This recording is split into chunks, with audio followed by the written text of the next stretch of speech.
کربلا کے تو نے تو دیکھے ہوں گے، اترے تھے اس زمین پر عرش بری کے تارے، اے چاند کربلا کے تو نے تو دیکھے ہوں گے، اترے تھے اس زمین پر عرش بری کے تارے، اے چاند، اے چاند جلوہ گر ہے ہاشم کا چاند یہاں پر، خیرات روشنی کی لے لیجیو یہاں سے، اے چاند، اے چاند اس زمین پر رکھیو ہمیشہ ٹھنڈک، سوتے جو ہیں یہاں پر زہرا کے ہیں یہ پیارے، اے چاند تسنیم سلسبیل و کوثر کے ہیں یہ مالک، مارے گئے جو پیاسے اس نہر کے کنارے، اے چاند حوری اور حبیب جیسے جاں باز اور احبا مارے گئے یہیں پر انصار شاہدی کے، اے چاند مارے گئے یہیں پر بے دردیو ستم سے، مسلم کے دونوں بیٹے زینب کے دونوں بیٹے، اے چاند پامال ہو رہی تھی قاسم کی لاش رن میں، عباس یار سرور چنتے تھے ان کے ٹکڑے، اے چاند بازو کٹے یہیں پر عباس سے با وفا کے، اذن وغا نہ پایا پانی بھی لا نہ پائے، اے چاند کربلا کے تو نے تو دیکھے ہوں گے، اترے تھے اس زمین پر عرش بری کے تارے، اے چاند صلوات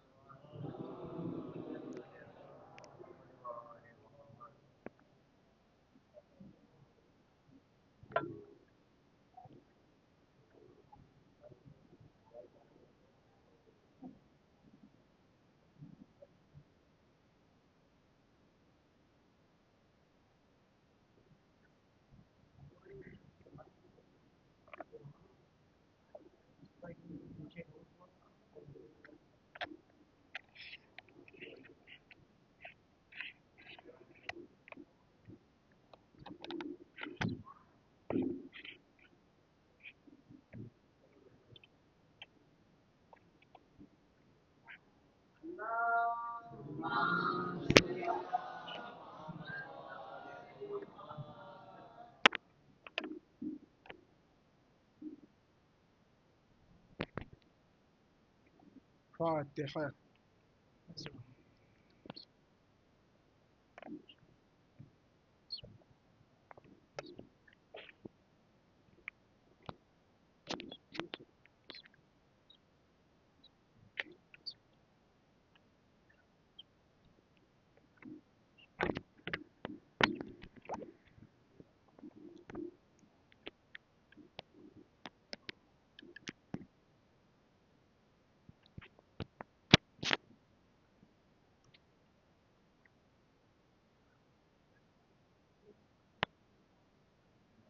أعوذ بالله من الشيطان اللعين الرجيم. بسم الله الرحمن الرحيم.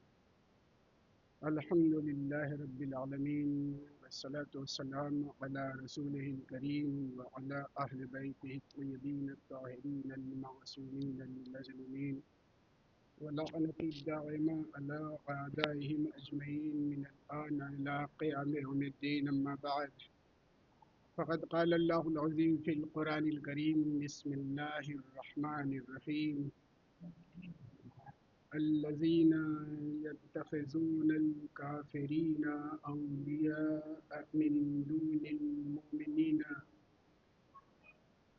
أيبتغون عندهم العزة فإن العزة لله جميعا. صلوات بر محمد وعلى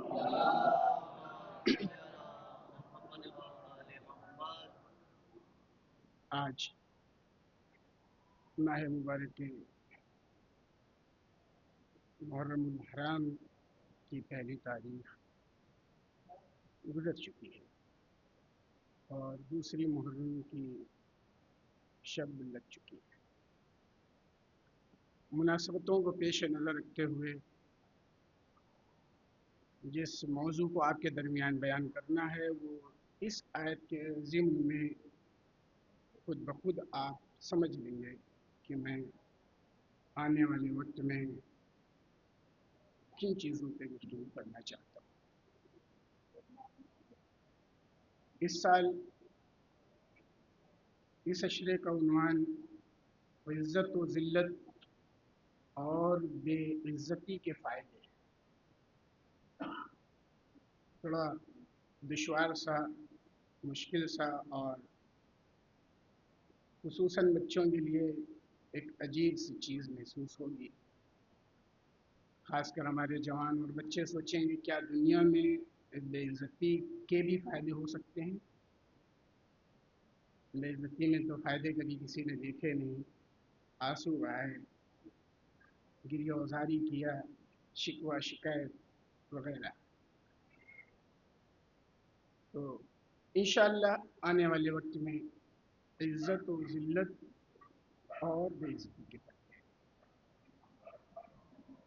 میں نے قرآن کریم کی جس آیت کو پیش کیا ہے اس میں اللہ تبارک اللہ تعالی ارشاد فرماتا ہے کہ جو لوگ مومنوں کو چھوڑ کر کافروں کو اپنا ولی اور سرپرست بناتے ہیں، کیا وہ ان میں عزت کو تلاش کرتے ہیں؟ جبکہ عزت صرف اور صرف ساری کی ساری خدا کے لیے ہے۔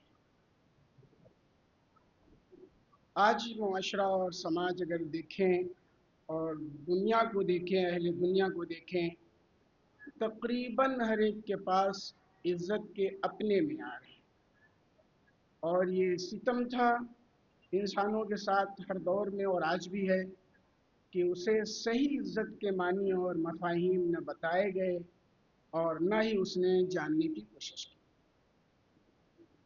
بتایا نہیں گیا، یہ اس کے ساتھ ظلم ہے، اور اس نے خود صحیح و تلاش نہیں کی اور معلوم نہیں کیا، یہ خود اس نے اپنے اوپر ظلم کیا۔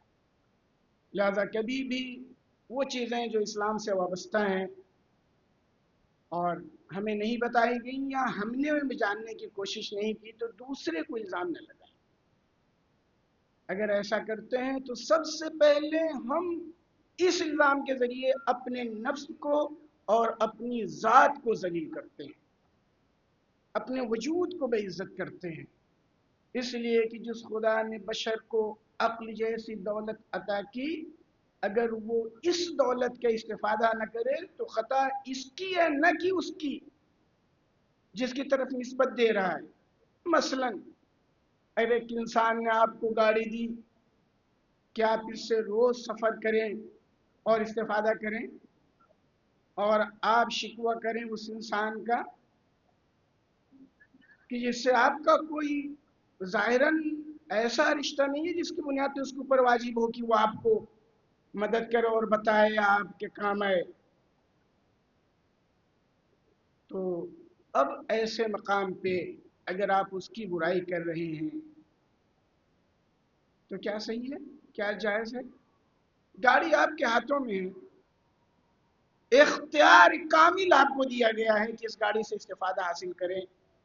آپ نے اپنی گاڑی سے استفادہ نہ کر کے دوسرے انسان کو جو گاڑی چلا رہا ہے تانا دے رہے ہیں، اس کے اوپر ملامت کر رہے ہیں، لعنت بھیج رہے ہیں، اس کو برا کہہ رہے ہیں کہ عجیب انسان ہے، مجھے وہاں تک پہنچا نہیں رہا ہے. جب آپ کے پاس خود گاڑی ہے تو پہلے آپ کی ذمہ داری ہے کہ آپ گاڑی کا صحیح طریقے سے استعمال کریں. جب آپ کی گاڑی کام نہ کرے تب کسی سے آپ ادب اور احترام کے ساتھ گزارش کریں کہ بھائی میری گاڑی کام نہیں کر رہی، اپنی گاڑی کے ذریعے مجھے وہاں تک پہنچا دیں. اللہ تبارک اللہ تعالی نے آپ کے پورے جسم کو چلانے کے لیے عقل جیسی گاڑی دی ہے. اس گاڑی کو آپ استعمال میں لائیں، استفادہ کریں، غور و فکر کریں، سوچیں سمجھیں. جب آپ کی عقل کام نہ کرے تو صاحبان عقل جو آپ کے درمیان ہیں ان سے پوچھ لیں. اپنی عقل کو رکھ دیا ہے زنگ لگ جائے اور دوسری کے عقل کے اوپر شکوہ و شکایت. مثلا سماج کے معزز حضرات نے نہیں بتایا، علماء نے نہیں بتایا، مراجع نے نہیں بتایا، عالموں نے نہیں بتایا، وغیرہ وغیرہ. یہ پہلی ہماری ذمہ داری ہے کہ ہم دین کو سمجھیں، شریعت کو سمجھیں، اسلام کو سمجھیں اور انسانیت کو سمجھیں. اور نہ سمجھ میں آئے تو پھر ان سے پوچھیں جو صاحبان عقل و فہم ہیں. پہلے مقام پہ بغیر کسی تعصب اور بھید بھاؤ کے جو میں بات کہنا چاہتا ہوں وہ یہ ہے کہ ایک انسانیت کی بنیاد پہ سوال اٹھتا ہے اور ایک اسلام کی بنیاد پہ سوال اٹھتا ہے. انسانی نقطۂ نظر سے عزت کے معنی کیا ہیں اور ذلت کے معنی کیا ہیں یہ ہمیں جاننا چاہیے کہ انسان ہونے کے ناطے ہمارا مذہب کوئی بھی ہو، ہم کسی بھی قوم اور قبیلے سے رشتہ رکھتے ہوں، اتنی ہماری ذمہ داری ہے، ہماری عقل کہتی ہے کہ ہم حد اقل اتنا جانیں کہ عزت کسے کہتے ہیں اور ذلت کسے کہتے ہیں.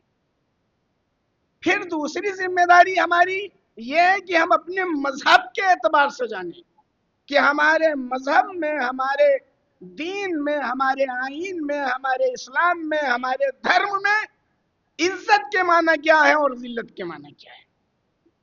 دنیا کے کسی بھی مذہب کا مطالعہ کیجئے، کبھی ذلت کو عزت نہیں کہا جائے گا. اور اس کے برعکس آج یہ ہماری کوتاہ نظری ہے، آج یہ ہماری مغرب زدہ فکر کا نتیجہ ہے کہ ہم نے عزت کو ذلت اور ذلت کو عزت نام رکھ دیا ہے. آج ہمارے معاشرے کے ساتھ جو سب سے بڑا ظلم ہو رہا ہے اور معاشرہ خود کر رہا ہے، جو گرفتار ظلم ہے خود بھی شریک ہے، اور وہ یہ ہے کہ عزت اور ذلت کے صحیح معنی کو اس نے سمجھنے کی کوشش نہیں کی. معصوم سے معصوم بچے کو بھرے مجمع میں اگر ایک تماچا مار دیجئے وہ سمجھتا ہے کہ ہم بے عزت ہو گئے، وہ احساس بے عزتی سمجھتا ہے. اور ایک معصوم سے بچے کو بھرے مجمع میں ایک ایسی جگہ بٹھا دیجئے جو مجمع کے اعتبار سے، معاشرے اور سماج کے اعتبار سے سب سے عظیم اور بزرگ اور اونچی جگہ ہو، وہ معصوم بچہ بھی سمجھ جائے گا کہ ہمیں عزت دی گئی ہے. تماچا مارنے سے وہ توہین محسوس کرے گا، اس کے اندر یہ احساس پیدا ہوگا کہ اسے ذلیل کر دیا گیا. اور اگر سب کے درمیان اسے بلند مقام پہ بٹھا دیا گیا، اس کے لیے راستے ہموار کر دیے گئے، جگہ وسیع کر دی گئی، تو وہ احساس کرے گا کہ مجھے عزت دی گئی. ایک چھوٹے سے بچے کی میں بات کرتا ہوں.